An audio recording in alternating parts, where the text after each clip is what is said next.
Tema 1. Introducción y principios generales, parte 5. Derivada sustancial. Sea phi una magnitud intensiva cualquiera, ya sea escalar o vectorial, si se sigue a un punto material en su movimiento, la magnitud phi asociada a este punto va a variar en una descripción euleriana, no solo porque transcurre el tiempo, sino porque también varía la posición. Si yo quisiese calcular lo que vale un diferencial de phi, tendría que evaluar phi en x más diferencial de x y en t más diferencial de t y restar lo que vale phi en xt. Empleando un desarrollo en serie de Taylor, puedo reescribir esta expresión como phi en xt más parcial de phi con respecto de x diferencial de x más parcial de phi con respecto de y diferencial de y más parcial de phi con respecto de z diferencial de z más parcial de phi con respecto del tiempo diferencial de t menos phi en xt. Phi en xt está sumando y restando, así que se me va.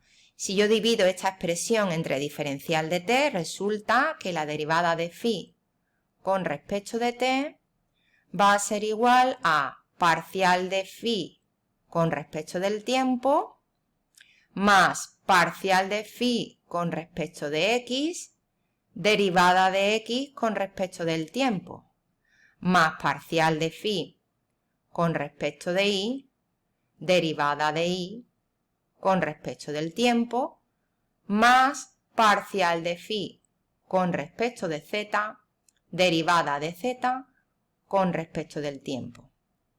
Esta sería la componente x de la velocidad, esta la componente y esta la componente z, con lo cual puedo reescribir esta expresión como parcial de phi con respecto del tiempo más el vector velocidad escalarmente por el gradiente de phi. Recordad que el vector gradiente de phi era parcial de phi con respecto de x e sub x más parcial de phi con respecto de y e sub y más parcial de phi con respecto de z e sub z. Normalmente esto se escribe con letra mayúscula y es lo que se conoce como derivada sustancial de phi. A esto se le conoce como derivada local de phi y a esto de aquí derivada convectiva de phi.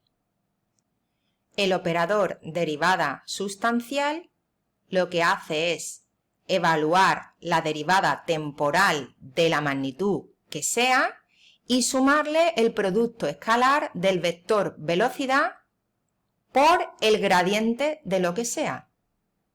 La derivada sustancial tiene una derivada local que tiene en cuenta que las cosas cambian porque el tiempo transcurre y una derivada convectiva que tiene en cuenta que las cosas cambian porque paso de un punto a otro.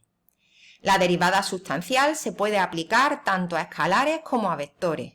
Por ejemplo, si yo quisiese aplicar la derivada sustancial a una magnitud escalar como la densidad,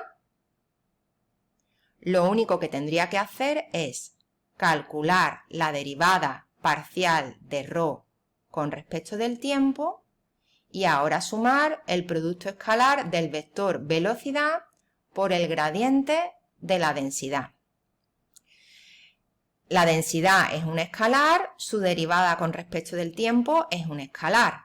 El gradiente de la densidad es un vector escalarmente por otro vector es un escalar. Luego el resultado, lógicamente, es un escalar.